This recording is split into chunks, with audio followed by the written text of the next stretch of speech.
नमस्कार। आज हम छायावाद की प्रसिद्ध कवयित्री, गायिका तथा आधुनिक युग की मीरा महादेवी वर्मा की काव्यगत विशेषताओं के बारे में अध्ययन करेंगे। महादेवी वर्मा के काव्य में दुख तथा करुणा का प्रमुख रूप से प्रधान स्वर दिखाई देता है। वेदना के विभिन्न रूपों की उपस्थिति उनके काव्य की सर्वाधिक महत्वपूर्ण विशेषता मानी जाती है। अतः उनके काव्य के लिए कहा जाता है कि उनके काव्य में लौकिक प्रेम विरह तथा अलौकिक प्रियतम से या अलौकिक ईश्वर से मिलन तथा मानवीय करुण वेदना की अभिव्यक्ति का ओतप्रोत भाव दिखाई देता है, जो कि प्रमुख विशेषताओं के रूप में प्रेम वेदना की गहनता के रूप में उभर कर आता है। महादेवी प्रेम को व वेदना को त्यागना नहीं चाहती। उन्हें संसार दुख का सागर प्रतीत होता है, जहाँ सर्वत्र तड़प और पीड़ा ही सुनाई देती है, जिसकी अभिव्यक्ति वो तुमको पीड़ा में ढूंढा, तुम में ढूंढूंगी पीड़ा के रूप में करती है तथा वह यह भी कहने में संकोच नहीं करती है कि नीर भरी दुख की बदली, क्योंकि संपूर्ण छायावादी काव्य प्रेमाभिव्यक्ति को लेकर चला है। ईश्वर के प्रति प्रेम या रहस्यवाद की अभिव्यक्ति छायावाद की प्रमुख विशेषता मानी जाती है। वही अभिव्यक्ति आत्मिक रूप में या आत्मिक के अलावा आत्माभिव्यक्ति के स्थान के अलावा व्यक्तिगत रूप से भी छायावादी काव्यों ने अपने काव्य के माध्यम से प्रकट की है। अतः वही विशेषताएं महादेवी वर्मा के काव्य में भी दिखाई देती है। अतः पीड़ा का जो संसार है वह महादेवी वर्मा के काव्य में रहा है।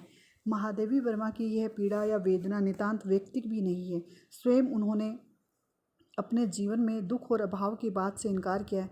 वस्तुतः उनकी वेदना का भावभूमि आध्यात्मिक भावभूमि तथा मानवतावाद भावभूमि, इन्हीं दो रूपों के रूप में उन्होंने स्वीकार की है। अतः प्रेम वेदना की गहनता उनके काव्य की सर्वाधिक महत्वपूर्ण विशेषता है। भावोद्रेक की सहजता महादेवी वर्मा के काव्य की अगली विशेषता मानी जाती है। महादेवी की भावानुभूति अति सशक्त और सजग है। भावों की अभिव्यक्ति अकृत्रिमता से करना उनके काव्य की मुख्य विशेषता रही है। रहस्यात्मकता महादेवी वर्मा रहस्यवादी कवयित्री मानी गई है। अभिलाषा, चिंता, प्रलाप, आवेग आदि समस्त अंतर्मुखी भावों को उन्होंने कविता के माध्यम से प्रकट किया है। अलौकिक सत्ता के प्रति भावनात्मक प्रेम का सर्वश्रेष्ठ उदाहरण उनका काव्य माना जाता है। जब छायावादी कवियों को और उनमें भी विशेषकर महादेवी वर्मा की बात आती है तो वहाँ रहस्यवाद का पुट हमें अवश्य दिखाई देता है, क्योंकि रहस्यवाद में महादेवी वर्मा ने रहस्यवाद के साथ साथ पारंपरिक अर्थ को समझने का भी दिखाया है। रहस्यवाद, जीवात्मकता तथा सभी का वर्णन उन्होंने अपने काव्य में किया है। महादेवी वर्मा की कविताओं में रहस्यानुभूति की उपस्थिति का आंकलन अगर हम करते हैं तो उससे हमें यही प्रमाणित होता है कि वह सर्वत्र और प्रत्येक उपादान तथा प्रकृति के व्यापार में हमें वहाँ एक विराट सत्ता के दर्शन होते हैं, जिन्हें हम ईश्वर के रूप में जानते हैं। अतः उसी ईश्वर से रागात्मक संबंध जब स्थापित हो जाता है तो वहाँ रहस्यवाद आता है। वही रहस्यवाद हमें महादेवी वर्मा के काव्य में दिखाई देता है। भक्ति भाव की प्रधानता तथा नारी सुलभ सात्विकता महादेवी वर्मा के काव्य की एक अन्य विशेषता मानी जाती है। महादेवी के काव्य में भक्ति भावना का प्रकाशन नारी सुलभ सात्विकता से ओतप्रोत है। कहीं कहीं अलौकिक प्रियतम तो कहीं कहीं वास्तविक मनुष्य की विरह की गायिका महादेवी ने अपने भीतर की नारी को ही प्रकट किया है। अतः सहज प्रेम तथा प्रेम के मधुर रूप का चयन उन्होंने अपनी कविताओं के माध्यम से किया है तथा उसी विराट सत्ता में उसी प्रेम के उन्होंने दर्शन किए हैं, जिसे रहस्यवाद के रूप में भी उन्होंने नाम दिया है। महादेवी ने दिव्य विराट पुरुष को अपना इष्ट मानकर उनके साथ माधुर्य मूलक रागात्मक संबंध की स्थापना की है। इसलिए प्रेमानुभूति और रहस्यानुभूति तथा नारी सुलभ सात्विकता सभी के चित्रण हमें महादेवी वर्मा की कविता में दिखाई देते हैं। तन्मयता व समर्पण का भाव महादेवी वर्मा के काव्य की एक अन्य विशेषता है। अलौकिक ईश्वर के प्रति समर्पण एवं उनकी अभिलाषा के गीत महादेवी वर्मा ने तन्मयता से गाकर लबालब भक्ति को जन जन तक पहुंचाया है और उसी में उन्होंने सौंदर्य का चित्रण किया है। उसी सौंदर्य के आधार पर उनका काव्य एक अलग ही रूप लेकर आया है तथा काव्य में क्षेत्र में महादेवी वर्मा का प्रकृति चित्रण हो, सौंदर्य का वर्णन हो, सभी में महादेवी वर्मा एक अनन्यतम कवयित्री के रूप में दिखाई देती है, क्योंकि महादेवी वर्मा के संपूर्ण काव्य में स्त्री की नवप्राप्त छवि, स्वतंत्रता से पुरोहित होकर काव्य तथा सौंदर्य की उद्भाविता पूर्ण रूप से हमें दिखाई देती है। उन्हीं तीनों भावों से मिला जुला उनका काव्य हिंदी साहित्य का श्रेष्ठ काव्य माना जाता है।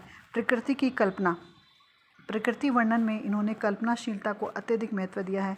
बहती सरिता, निर्जर वृक्ष और गुल्म लताओं का, बादल और पपैया का रंगीन चित्र उपस्थित कर इन्होंने पाठकों को मोहा है तथा प्रकृति का आलम्बन, उद्दीपन सभी रूपों में इन्होंने चित्रण कर प्रकृति के अद्भुत सौंदर्य का वर्णन किया। चूँकि छायावादी काव्य सौंदर्य का काव्य रहा है, उसमें प्रकृति के विभिन्न रूपों का प्रयोग किया गया है, प्रकृति के विभिन्न सौंदर्य का उसमें चित्रण किया गया है।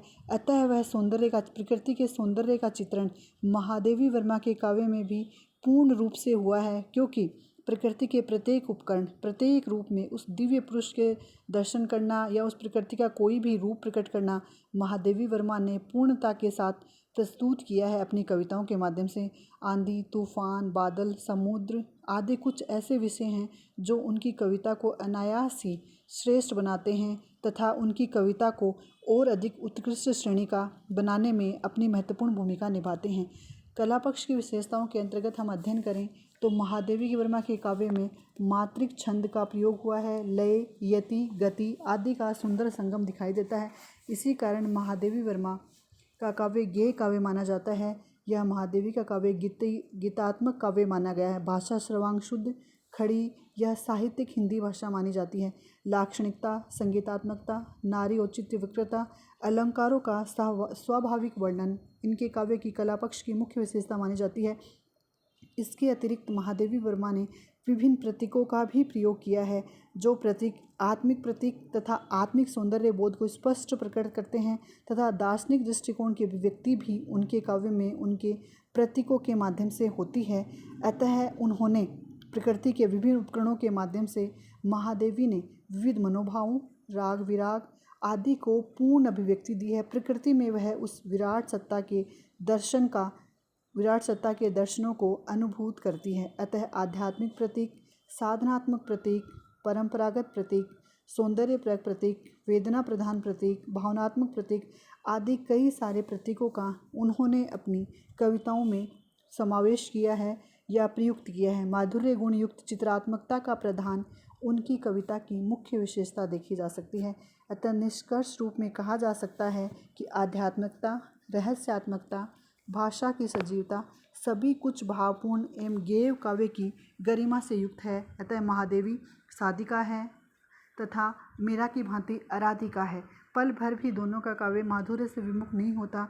वेदना व परहित चिंतन उनके साहित्य का मूल स्वर दिखाई देता है तथा महादेवी वर्मा में मीरा की भांति ही रहस्यात्मकता, करुणा की प्रधानता, नारी हृदय का प्रकाशन, संगीतात्मकता तथा भक्ति भावना की प्रधानता दिखाई देती है तथा महादेवी भी मीरा की भांति चिंतन शैली तह में डूबकर प्रत्येक शब्द, अर्थ, गौरव से भिन्न होकर प्रकट होती है और मीरा भी उसी प्रकार के काव्य को अपनी कविताओं के माध्यम से प्रकट करती है। अतः महादेवी वर्मा को आधुनिक युग की मीरा कहा जा सकता है तथा वह संपूर्ण विशेषताएं हमें महादेवी वर्मा के काव्य में भी दृष्टिगोचर होती हैं जो मीरा के काव्य में दिखाई देती हैं।